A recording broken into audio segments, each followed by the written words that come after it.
따라해볼까요? 예수님만 보이도록. 네. 예수님께서 이제 제자도에 대해서 가르쳐 주신 뒤에 베드로와 요한과 야고보를 데리고 기도하러 산으로 올라가셨어요. 우리가 알다시피 이 세 명의 제자는 겟세마네 동산에 올라갔을 때도 예수님께서 따로 이 세 명을 부르셔서 조금 더 나아가셨습니다. 기도하러. 그리고 그 자리에서는 예수님이 이제 십자가에 지실 것에 대한 마음의 고민을 그 세 명의 제자들과는 또 나누셨어요. 그래서 어떻게 보면은 우리도 마찬가지죠. 우리도 기도하는 이유가 뭘까요? 하나님의 마음을 알려주시기 위해서 우리를 기도의 자리로 초청하시는 줄 믿습니다.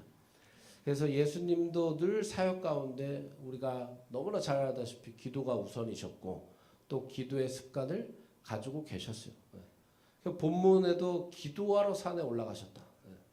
그래서 그곳의 제자들을 항상 데리고 가셨다는 거예요. 그리고 올라가셔서 기도하실 때 역사가 일어난 줄 믿습니다. 예수님의 제자 우리들도 예수님을 따라갈 때에 신앙의 우선순위에 무엇이 세워져 있어야 됩니까? 당연히 기도가 세워져 있어야 된다는 거죠. 여기서 중요한 것은 기도하러 산에 올라가서로 끝나는 게 아니에요. 그냥 기도하러 산에 올라갔다 하고 끝나면 뭐 기도한지 안 한지 어떻게 합니까? 그렇죠? 근데 늘 성경에서 주님의 기도 장면이 담겨져 있어요. 실제로 기도하셨다는 거예요. 그리고 또 본문에도 기도하실 때에 역사가 일어났다고 또 얘기합니다. 오늘 이 새벽에도 우리가 기도할 때 하나님의 음성이 들려올 줄 믿습니다. 또 하나님의 뜻을 구별하여 분별하여 들을 수 있는 현장이 기도의 현장입니다. 그래서 우리도 분명히 실제로 내가 믿음으로 기도할 때 하나님이 응답하여 주시는 그 응답의 축복을 누리게 될 줄 믿습니다. 기도하는 중에 예수님의 모습이 변화가 됐어요. 본문에 보니까 용모가 변화됐다. 우리가 알다시피 마태복음 17장 2절에 그 용모 얼굴이 뭐같이 빛났다고 합니까? 해같이 빛났다. 해같이. 그 빛 광채가 났다고 그러죠. 그래서 빛과 해의 특징은 뭡니까? 엄청 환하다는 거죠. 그렇죠? 밝다는 거죠. 어둠이 절대로 침범할 수 없는 영역 아닙니까? 그래서 마가복음 9장 3절에도 그 옷이 광채가 나며 세상에서 빨래하는 자가 빨래를 한다고 해도 그 정도로 희게 할 수 없다. 빛이 어마어마하게 나오는 거예요. 예수님의 모습을 보고 있으면 빛 그 자체셨다. 그래서 예수님은 우리의 무엇이 되신다는 거예요? 빛이 되실 줄 믿습니다. 우리를 늘 인도하시는 분 아닙니까? 우리의 길을 인도하시는 분이다. 그 상황도 바뀝니다. 30절에 누군가가 예수님과 함께 말하기 시작하지 않습니까? 근데 제자들이 몇 명 있었어요 그때? 3명을 데리고 왔잖아요. 근데 2명과 함께 얘기하는 거예요. 우리가 본문에서 읽었지만 모세와 엘리야다. 모세는 구약의 율법을 대표하는 사람 아닙니까? 그 엘리야는 구약의 선지자들을 대표하는 사람이에요. 다 대표성을 띄었어요. 구약에서.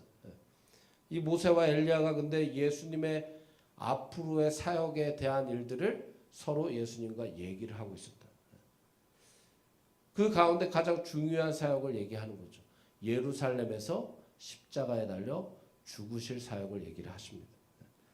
이것은 구약의 대표성을 띈 인물들이 예수님의 십자가에 대한 사역, 메시아로서에 대한 사역을 논하고 있다는 것은 이 성경이 말하고 있고 이 성경이 주장하고 있는 가장 중요한 분이 누구라는 겁니까?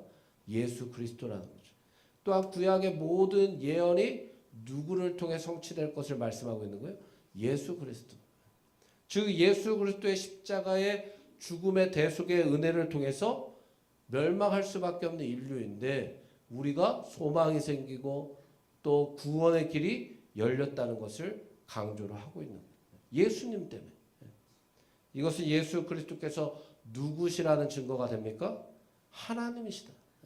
또 복음의 시작이다라는 걸 우리에게 말씀하고 있다는 거죠. 그런데 그러한 중요한 순간에 제자들이 32절에 뭐 하고 있었다고 고백합니까? 1번 졸았다. 2번 놀았다. 대답 안 하시네. 졸았대요. 졸았대. 근데 제자들은 자주 조는 것 같아요. 그렇죠? 한편으로는 야 진짜 사역이 어마어마하게 바빴나 보다. 왜 예수님도 항상 피곤하셨잖아요. 제자들이 따라가려면 많이 피곤했었겠다 이런 생각도 하지만 예수님이 지금 제자들을 뭐 하러 이끌고 올라가셨어요? 기도하러 올라갔다. 그러니까 기도의 자리에서 지금 자고 있는 거예요. 깊이 잤다. 그런데 그들이 그 잠을 계속 청할 수 없었던 이유가 있었어요. 왜? 예수님의 모습에서 지금 광채가 나고 있고 또 모세와 엘리야와 지금 대화를 나누는 중이기 때문에 그들이 깰 수밖에 없는 상황이 왔어요. 깰 수밖에 없었어요. 그래서 온전히 깨어났다 이렇게 말씀합니다. 근데 한편으로 눈을 떴을 때 바로 앞에서 펼쳐지는 상황들을 보면서 뭐 베드로가 그 뒤에도 고백하지만 제정신이 아니었죠. 이게 꿈인가 싶을 정도의 장면들을 이제 마주하게 됩니다. 그러니까 베드로가 그 순간 얼마나 좋았으면 뭐를 짓자 그래요? 초막셋을 짓자. 얼마나 좋았으면. 그런데 이 고백은 앞으로 예수님께서 하실 사역에 대한 이 사역을 전혀 이해하지 못하고 이 사역의 본질의 핵심을 파악하지 못한 그냥 자기 중심적인 고백이죠. 그냥 여기가 좋은 거예요. 그리고 중요한 얘기할 때 지금 제자들은 졸고 있었기 때문에 전혀 그 사역을 모르지 않습니까? 예수님은 산에 머무실 분이 아니죠. 산 아래 내려오셔서 이제 십자가를 지셔야 될 중대한 사역을 앞두고 계시단 말이에요. 그런데 베드로는 여기 머물자. 여기 머물자는 겁니다. 즉 여기서 안식하고 걱정 없이 여기에 정착하자. 이런 말을 하고 있는 거죠. 제자들은 잠을 자러 산에 올라간 게 아니에요. 그렇죠? 예수님을 따라 기도하러 올라갔습니다. 그러나 중요한 건 뭐예요? 기도하지 않았어요. 이때 어떤 일이 일어납니까? 주님께서 원하시는 그 본질을 잊어버리는 거예요. 결과적으로 내 소견에 옳은 결정을 할 수밖에 없다. 기도하지 않으면 내 소견에 옳은 대로 결정할 수밖에 없어요. 하지만 기도하면 내 결정이라 할지라도 하나님이 그 결정을 선한 길로 이끌어 주실 줄 믿습니다. 33절에 보니까 베드로가 자기가 하는 말을 자기도 몰랐다. 이렇게 말씀하지 않습니까? 자기가 하는 말을 자기도 몰랐다. 정확히 깨어있지 못하니까 정신을 제대로 차리지 못했다는 증거가 됩니다. 그러니까 그냥 내 생각, 내 감정, 내 판단이 앞서니까 나도 모르게 그냥 결정하는 말을 내뱉었다는 거예요. 우리는 우리가 결정하는 것 같으나 하나님이 우리의 삶의 결정자가 되셔야 될 줄 믿습니다. 그래서 우리가 기도하면 할수록 하나님이 결정해 주시는 거예요. 바라기는 우리는 기도함으로 예수님의 사역의 방향대로 내가 그 뜻에 발맞추어 나아갈 수 있는 신앙의 삶이 되길 주의 이름으로 축복합니다. 이제 그 산에 구름이 덮었어요. 왜 구름이 덮었을까요? 하나님과 대면해서 볼 수 있는 사람들은 아무도 없기 때문에. 그러니까 하나님의 배려죠, 배려. 구름 속에서 이제 소리가 들려옵니다. 무슨 소리입니까? 예수님에 대한 소리예요. 예수님에 대한 소리. 하나님이 말씀하시는 거죠. 하나님. 이는 나의 아들 곧 택함을 받은 자니 너희는 그의 말을 들으라. 35절 한 번만 같이 읽어볼까요? 시작. 구름 속에서 소리가 나서 이르되 이는 나의 아들 곧 택함을 받은 자니 너희는 그의 말을 들으라 하고. 아멘. 예수 그리스도께서 하나님의 아들이심과 하나님께서 택하신 자다. 하나님이 증명하고 있는 거 아닙니까? 그리고 제자들을 향해서 뭐라고 합니까? 예수 그리스도의 말씀을 들어야 된다. 이거는 부탁이 아니에요. 명령이에요. 명령. 예수님의 제자들이라면 앞으로 예수님께서 말씀하신 것 또한 예수님께서 보여주신 것 그 길을 들으라는 것은 행동도 포함되어 있거든요.